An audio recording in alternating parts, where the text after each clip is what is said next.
Hello and welcome to the Wilderness of Creativity. I'm your host, Lucy, and I'm a passionate dance and drama teacher, proud mum of one, and first-time podcaster. I am so pleased to have you here with me as I explore the theme of creativity and hear from creatives and entrepreneurs just like you. Since starting this adventure in April 2024 after an amazing 6-week course with Sarah McDowell from the SEO Mindset, I've met some incredible people and had some really beautiful, deep, meaningful conversations about what creativity really means. Is creativity a luxury or a necessity? Well, you get to decide. Tune in every month and explore how my guests find their focus in a world that never stops buzzing and discover what it really means to take the road less travelled. So, subscribe now, follow me on Instagram and Facebook, and if you love the show, then leave a review. And that's it. Welcome to your next adventure.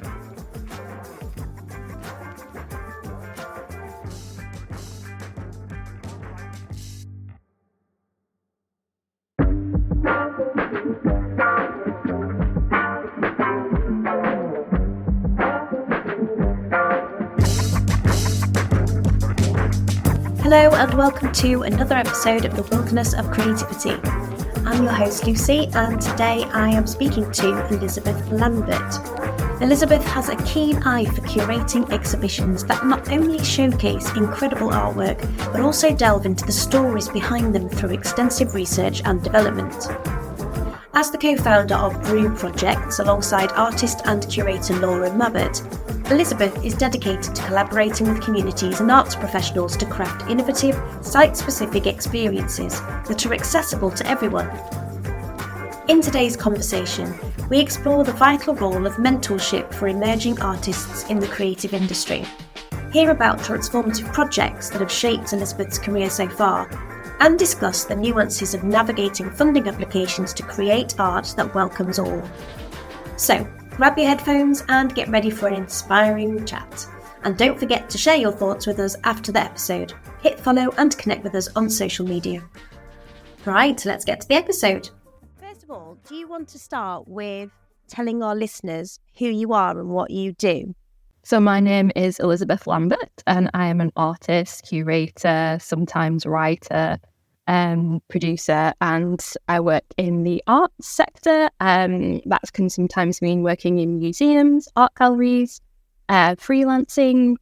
A lot of the time my work is about telling stories and exploring stories, bringing them out of communities and exploring them creatively, whether that's an object of craft or writing, and as much as possible making that accessible for people and kind of demystifying the arts a little bit in that process. And have you always been creative, as you were growing up? Were you interested in storytelling and the arts as you were going through school? And Yeah, it's really weird. Like a lot of the work that I do now, I can look back on and go, God, I used to do this when I was a kid. Why didn't I ever sort of click and just follow that pattern? I was always drawing, doodling, sending. I was one of those kids that sat watching CBB and writing, doing artwork, and then sending it off and hoping it would get on TV. I was that child, and writing poetry and using it as a way to express myself. I was quite a quiet child and shy.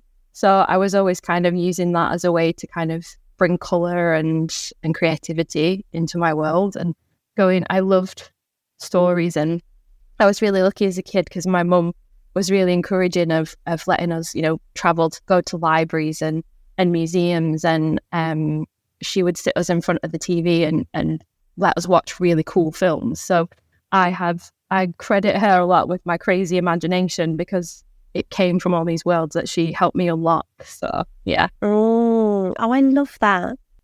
My favourite day of the week is a Saturday because it's the day we go down to the library. And you talk about, making art accessible and demystifying it. What are the challenges that you have seen, with the projects that you've been involved in, that communities are struggling with, to access art? So when I was young, I guess going back to that, I always felt welcome in those environments. And I was, what you're doing with your kid, my Dad did with us every Saturday. We'd get buttered toast and then go explore the museum. It was so normal for me.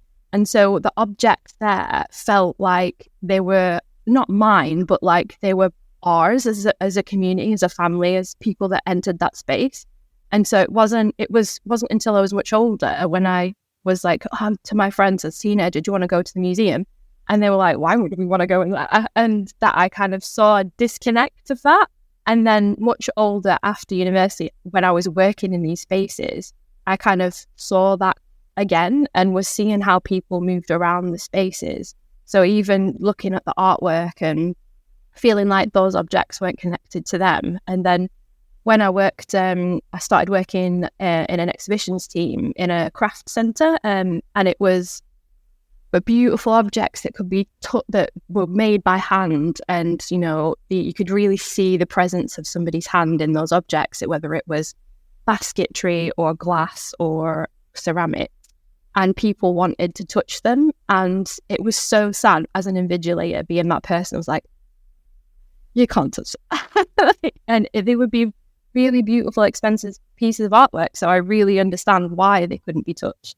But I think that was the start of Brew projects as well, and talking about those kinds of things of trying to make that work more accessible. So it was trying to bring that to people, trying to make these things and these experiences feel like theirs.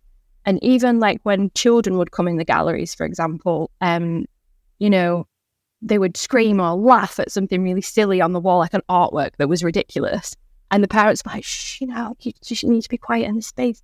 And I was like, no, scream, like, enjoy it, like, have a wonderful time. Like, and I think that we have this idea of this very calm, maybe sometimes even like a white cube space where we have to kind of slowly move around and be very respectful and keep a distance to everything. And that is fine. And that's, for certain spaces, that works. But for the works that I wanted to make and to try and make people feel more engaged in these spaces, it just made sense to do work like that. I think children are a great soundboard for art generally, because they will just have a visceral response to it, won't they? And they will often tell you what they think through the way that they react and the sound and everything. You talked a little bit about the environment that is kind of set up for exhibitions, and you do a lot of work, you do a lot of site-specific work, don't you? Is that kind of where the idea came from then, making public spaces more inviting to people who wanted to experience art? My friend and creative, my fellow collaborator, Laura Mabbott, who I work with on Brew projects, is we were getting, this is how that kind of came about, is through those conversations of access, and we'd both worked together in an exhibitions team and saw all this happening and were frustrated by it. And so our first project that we created together took an exhibition into the streets. So it was getting it out of the gallery and showing that art could be everywhere and an exhibition can be everywhere. And you trying to kind of break that of you always have to go to a museum to see art. You can come across it. Trying it be, accessible, that you could just walk while you're going to do your shopping and see it and have a go and experience it. And so we set up an exhibition in the streets of Lincoln, and it was an augmented reality exhibition with physical crafted objects as well, with an artist called Rachel Olin. And it was really amazing seeing people just do what we wanted. Like, we never knew if it was going to work, but they would be passing by while they were going to do the shopping and see what on earth is and meet us and chat. We would chat to people, tell them what it was about, and it and have a go at this augmented reality, and it would kind of spring to life. And it told a lot of the stories of Lincoln, Lincolnshire and Lincoln, and women that were kind of important to the history of Lincoln. So yeah, it was a really amazing piece of work, and one that we've talked about doing since and building on, so that we can have another exhibition that's out on the street. We did another project as well that was similar, so we're hoping in the future to kind of do something again like that and kind of bring it together. But it is a challenge. There's bringing all the threads together of doing something that's a little bit more ambitious in that way. It's not in a gallery or a museum, it's out on the street. Yeah. So in terms of the process of you getting something like that up on its feet, there's a lot of research that goes into that and development stages. Do you want to talk about where you start when you're kind of curating this, like these sorts of exhibitions? Because I think that's absolutely fascinating. Yeah, it's one of my favorite processes of the whole thing. Like, I absolutely love it. I nerd out so much at learning all these incredible things. It's almost to the point where, especially when I'm working with Laura, or we need to make the thing. Like, I could just keep going forever. But it's different with every project. So with a lot of the site specific ones, we've done a lot in Lincoln because we both live there at the moment. But it's kind of different with every project. So we go into archives and research the place a lot. I will walk around the space. The project I'm doing now in Newark, Little Legends, I've walked around the town snapping pictures of buildings and like graffiti and things like that, and like slabs of stone to try and like build a visual research database. But it's also going in the collections of the local museums. Here I've been able to explore the collections at the National Civil War Centre and the Resource Centre in Newark, and kind of pull out objects that I think could tell amazing stories. The archives is incredible. If anyone gets a chance to go to Lincolnshire Archives, you can book in and go and see amazing things, maps and diaries, and all of it helps you build a knowledge of that place or the subject matter that you're looking at. And so you can kind of have ideas, and it can take the project in a completely different direction than what you anticipated. What else can I say about it? Other research is talking to people, and that's one of the biggest ones, is collaboration. So when we go and work in spaces, like here, I talk to the staff, I talk to visitors, and that's essential in what I do, to try and make something that collaborative and that honest and true to the place. Because you can look at websites and things all day that will tell you one thing, but people that live here or in that environment, they know what it's like. They can tell you things that no one would ever think to write down. And they're really the people that you want to talk to. Sometimes it's the hardest part of the job is getting to the things you want to explore, and admin is most of the time, I don't know, 50% of maybe a project is just getting it off the ground and getting to those conversations. So it's really tricky through all the barriers sometimes in collaborating with people, because different groups are protected or whatever. But it's a really rewarding way to work when you have that kind of feedback and collaboration. Yeah. And what's the funding landscape like at the moment? Where would that sort of come in? Would that come in at the start of the process, or is it as you start to develop an idea, then you start looking at funding and which grants might lend itself to develop that project? Because I think funding is so scarce, isn't it? It is. It's a really tricky one as well. And every project is different. You can spend days and days like looking through different projects, funding, different ways you could fund a project if you're just starting from scratch. Arts Council obviously is a huge one, one that I've used a few times. And it's kind of a beast within and of itself. I think once you've been through that process once, you do get an idea of how it works, and it can be daunting when you're starting from the very beginning. There is support out there for creatives to kind of get that help, and I think Arts Council do a good job of kind of trying to make it more accessible for people. And then there's the ways we've done it I've done it in the past. It's more I think the briefs are kind of really interesting. And so I kind of follow the briefs. Like with this project I'm doing now, Little Legends at the museum, the brief, it was the thing that really fascinated me. And so it was a funded project that I went for. And, you know, it's looking out for things that pay well as well, that pay fairly for artists is a really important thing. And I've been really lucky with that in the past, but it's definitely a challenge. But there is support. I think in Lincolnshire we have, on the East Midlands, we have CVAN, who are fantastic at kind of signposting funding, and also for having support. They do like mentorships as well, where they can help you, you know, fill in or kind of understand funding more. But yeah, it is a struggle. It's a challenge. I think that it's just another challenge to face as a creative.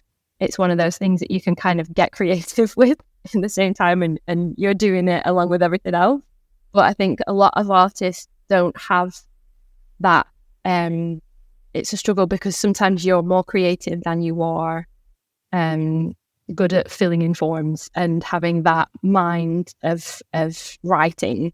And it's really difficult to have that balance. So yeah, it's tricky. It is tricky. What was your degree in? My degree was in textile innovations. So it was quite open. Yeah. So I was just wondering if there was anything in there that kind of prepared you for working as a freelance artist. Because, you know, I remember being at university myself, and I did theatre performance and music, but we didn't really touch upon carving out a career within the creative industry. It was like, I'm going to give you the tools and then figure it out as you go along. I don't know if you felt the same. Yeah, it was a really good course in there. It was very open and you could do different things. And our kind of education into art, I think, was like one module on art history. But then we did have like it was only in the final year, a kind of preparation if that was what you wanted to do, if you were going freelance, because it was textiles. I think the assumption was most people would then go and become a freelance creative. But it wasn't the most helpful thing in the world. And I think that's because you couldn't see people that were doing that work. So you couldn't, there wasn't many, I think there were a few, but it just felt so far away from you. And especially because I did my degree in Lancashire, in Preston, there wasn't very many artists that I could meet and see that were working there. But I was lucky in that I did my kind of outreach thing, or your sort of work experience, I guess it was part of the course. It was compulsory to do it. And I did mine in a local art gallery. I was determined to work in the arts in whatever way I could. So I was, and I absolutely loved it. And that was a huge moment of me going, oh my God, this is what I want to do. Like, I want to work with these kinds of people. I want to be this expressive and creative. And that's where I got the kind of view of, oh, that's what it looks like to do this job. And that was more how I learned about that, and how I kind of saw that people were being artists and could be an artist. I think that's so important. It's so important to be able to see people doing what you want to do within the arts. People take it for granted. I kept volunteering after the time ended. I just did it on my own, off my own kind of thing. And then I went on to volunteer with the museum as well. So I was doing two things at once. And if I hadn't have done that, I don't think I would have had that moment click of like, you can do this. And I think it's, obviously I'm going to be talking to Tom later and talking to the creative influencers. And they are just at the start of their career. And I think it's so important that we support artists at every stage of their career, whether they just be starting out midlife, trying to change direction or, try something else, that they have access to organisations wherever they are, or opportunities to meet other artists and talk about what that road less travelled might look like. Because I think it's so important. Have you had much sort of interaction with the creative influencers? Are you working with them at all?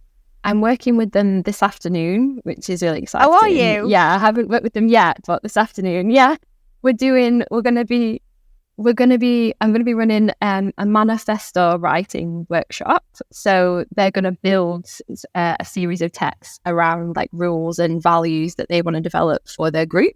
And then we're going to turn them into artwork. So we're going to be inspired by manifesto texts in the past and like Dadaism and collage and create some really cool, fun artwork.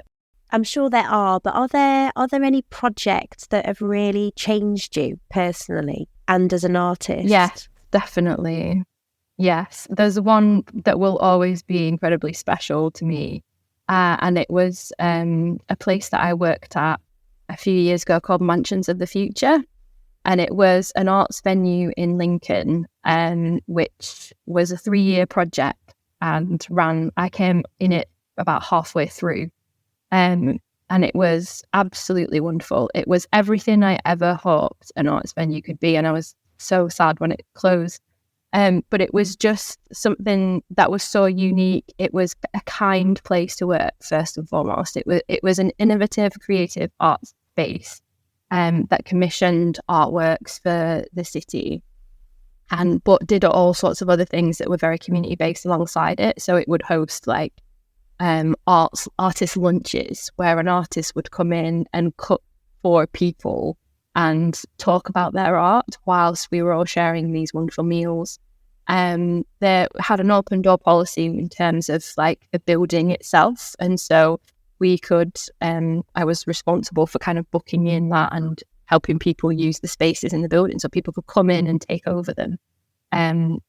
All around we had studio spaces for artists, but it was just very open and very kind and considerate of not only the people and the visitors that were using the space, but the artists as well. And I think it just credit to the people that set it up and to Kerry Campbell, who was a director at the time that I was there. I know it was set up beforehand, I think, of many circles.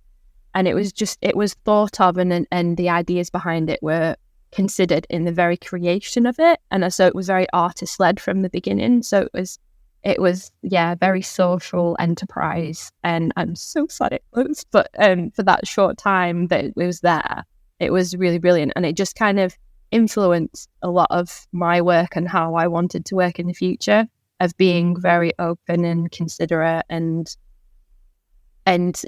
just trying to make it more accessible and trying to make it more enjoyable and a nice experience from the dot.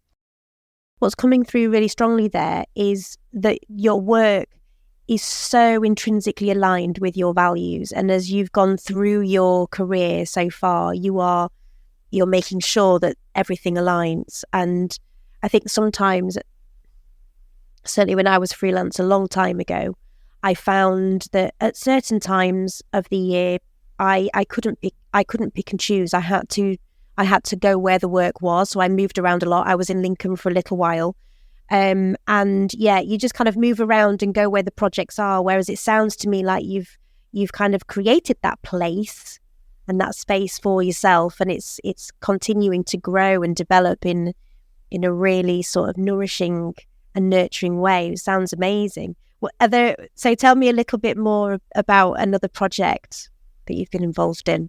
So it's really hard because I think the most impactful projects are probably the ones that I've been to that other people have done. I think that's lovely, though. For me, I think other than Mansions, and I worked there, but for anyone like wanting to be inspired, I'll just share some ones that I've seen. But the International Slavery Museum in Liverpool, like. The way you can walk around that space and be like emotionally impacted by it, and it taught me something about how much you can be moved by a museum and like a place like that, when you can learn, and it can just teach you so much emotionally, as well as like you can read and learn about the history. And then I worked on an exhibition as an exhibition assistant, so part of a team. Called 3D printing, and it was about creating an exhibition that was for people with a visual impairment or who were blind. And so that massively impacted my work, because it was something that I don't know why, but you just don't consider it. And I couldn't believe that people hadn't already thought to do these kinds of things. But we were trained to guide people around the exhibition space and talk about the objects so that people who couldn't see them or couldn't see them very well could learn about what they looked like. There were handling objects there that people could touch. And yeah, that's had a massive impact on what I do now, because I will always make sure there are artwork that people can touch in the things that I make. So yeah, that had a really huge impact on me. And then guiding a visitor around an exhibition with a guide dog and bringing that exhibition to life for them is very rewarding and very important. Yeah, and you just think, well, why are we doing this?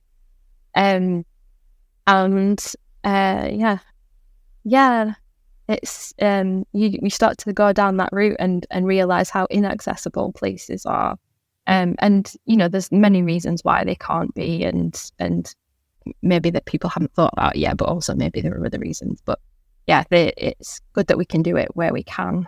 And what else can I tell you about? I'm trying to fit this in anywhere I can. So I did a project with Laura Mabbott as part of Brew Projects, and this one was really brilliant because we worked with a poet called Georgia Priest, and it was a lovely project. And it was kind of, I'd worked with writing before from when I worked at Mansions, and learning that, art and writing can come together. That's brilliant. But when we did this project, it was called City Centre Stories, and she is Georgia Priest, a fantastic poet, so incredible. And it just was like, I want to write and make art too. And so that's kind of my newest project, is kind of bring those together and keep learning and keep trying to grow what I do. So Georgia Priest. Georgia. Okay. So what I'll do is, in the show notes, I'll put a link to all of these amazing exhibitions and the artists that you're mentioning, so that the listeners can then, check all of these things out, because I think you won't be sorry. No, you won't be sorry, I'm sure. But I think something that comes through all of the conversations I'm having with the creatives is this, desire to keep learning, to grow, that self-evolving sort of philosophy that we all have. And ultimately it's about connection, isn't it? About making connections with people and places. You've mentioned quite a few times this idea of place and place holding, place creating, making, all of those things. So that's kind of really sparked some thoughts for me as well. I'm sure it'll have done for the listeners. So what's on the horizon then? You've talked a little bit about a project that you've got going on at the moment. Can you share anything about the project? Because you've mentioned Little Legends. Is that what you're developing? That's what I'm doing now. Yeah, so right now I'm an artist in residence at the National Civil War Centre for Open Doors, which is a local NPO, national portfolio. And I'm running workshops. I'm in the studio working for people to visit. I'm going outreach, so I'm running workshops out in the community, and it's all about creating legends and myths and folklore, researching all that and creating modern stories for people to connect with. So a lot of our folklore is in the past, set, way, way, way in the past. And so I want to create more modern ones so that people can have connections with the stories that exist in today, and kind of put a bit of magic in them. But yeah, I'm collecting texts from anyone that wants to be involved. So you can check out the website and submit one. I will be here until November the 15th, which is when the project ends. But yeah, people are very welcome to put forward their ideas and their work. But yeah, hopefully by the end of the project, there will be a collection of texts. So there'll be really, really varied. The manifestos from this afternoon will hopefully go in there as well. So yeah, it's very exciting. Are there any myths and legend stories that you find particularly interesting, entertaining? Yeah, I've read so many books, the Nottinghamshire ones, Lincolnshire ones, to prepare for the project. There's one called I've rewritten it and changed the name of it, because folklore is sort of passed on and altered with every person. So it was. Let me see if I can find the original. Of course. Let me see. Okay, so originally it comes from Nottinghamshire Folk Tales by Pete Castell. Yeah, it's called The Good Fairy and the Bad Fairy, and it's one of the many folklore from Nottinghamshire stories, and it's about a little a girl who gets kidnapped and is forced to pin pins into paper, and then at the end, the good fairy comes and helps her out. But I've kind of changed it and made it a little bit darker, so she's I won't tell you the end because it's dark. But it's she gets a comeuppance in the end. Yeah, it's made me think of Tim Burton's poem Pincushion Girl, is it? Or what is it called? I haven't got the book here, but I love it. She's got them in her eyes, she's got them in all over her body. Oh, it's so interesting, isn't it? I love kind of learning about different stories. My friend loves them as well. It's through discussion and conversations, isn't it, that these things are passed down? Absolutely. And I think that's one of the sad things is like we don't sit around maybe even at meal times or together anymore as much as we once did once upon a time, to kind of tell these weird tales. Like that's not a thing we do, and so some of them are lost, or some people are trying to bring them back and record them like this book, but it's not something we have to handle. There's so many. Like that's what I've learned through this project is there's so many fairy tales and folklore and myths of each area, and it's fascinating because they do use the geography of the area in the stories. Like I think someone was telling me about somewhere down south on the coast, and all their stories were about smugglers and beaches and caves, and it's just incredible. Yeah, we have such a rich history of it here. It just feels like at the moment time is precious and funding is precious, and it's really important that artists like yourselves are given space to bring art to more people. So I love the idea of the street art, and you've done things. I mean, there's Level that one of your projects, I think that was last or a couple of summers ago. Yeah, last summer. Yeah, we did a project where we worked with the Level Centre in Derbyshire. Again, it was brew projects, and we created an exhibition which had like an interactive element to it where people could touch and handle artwork. There was like an area where people could search through drawers. It was like a cabinet of curiosities and like find things and like interact with things. It was like a microscope people could use to look at like little leaves and things like that. And it had like an experience as well, like digital, where you could move around and affect the projection. And yeah, it was amazing. It was a project we kind of researched again by going to the place and walking around the woodland there, and it was so green, and that inspired us so much. And we worked with communities, and that was really cool. We worked with an organisation called Little Canyon, which was a local group there, and Little Canyon Collective. And then we did a project with them, recording sounds and creating kind of a soundscape that would go into the part of the exhibition. And the project, they worked with us and loved it so much, and we were like, they said something like, this would be really good as another project, or to do this with it, or to do that, and we're like, let's do it. So we found the budget and just were like, let's rework this a little bit and do that, because they're so passionate about it and it's such a brilliant idea. And we ended up creating these sculptures with sound inside, but really fun. So yeah, we try and change and collaborate as much as possible, and our job is a lot of the time to do the admin to make that happen, and that can be the boring part, the part you don't see, but it's just as important to get that to happen. That makes sense. Absolutely. And kind of collating that audience feedback as well, and how you can then take that feedback on and use it to inform your next project or find those other connections or collaborations. Yeah, it sounds like you are absolutely living your best life at the moment. It's a very fun part. Yeah, it's been really, the past few years I've been so lucky, and like to be able to do the things that I've done, the things that I've wanted to do, which is like you say, as a freelancer, they're really hard to find those opportunities. But yeah, I've been really lucky. Hopefully I'll have the time to reflect and really sort of figure out the next part of it, and see the next part. Absolutely. And the work that you're doing with the creative influencers, if you could give them any advice as young artists kind of stepping into this creative industry, what would you say to them?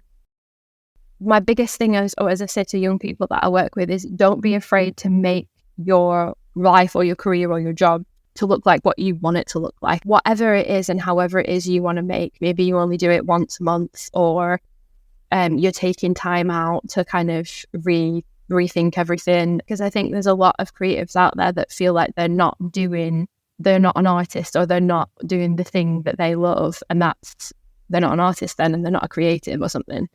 So just live the life of whatever you feel comfortable living, to make it look like whatever you want to be able to create. And if you want to do that, and it's okay not to, and to change your mind and do it and create something else and pull something else down. I want to write as well, that kind of thing. I think that's the big one, because it's one I've learned the hard way. I think there's that saying, isn't there? It's like perfection is the thief of joy, or something like that. I always mix up sayings. Don't ever feel like your art or your work has to be perfect. It can be whatever it is. You can make it, and that it exists out in the world, and you did a thing. Do it, rather than worrying about whether or not it's going to be exactly how you envisioned it, or as you want it. Yeah, it doesn't have to be perfect. Yeah, embrace the chaos, embrace the madness. Absolutely. It would be really boring if somebody was just like, this is all I do, and I do it perfectly. And like, there's never going to be a perfect, is there? Like, if something was perfect, it would be kind of creepy.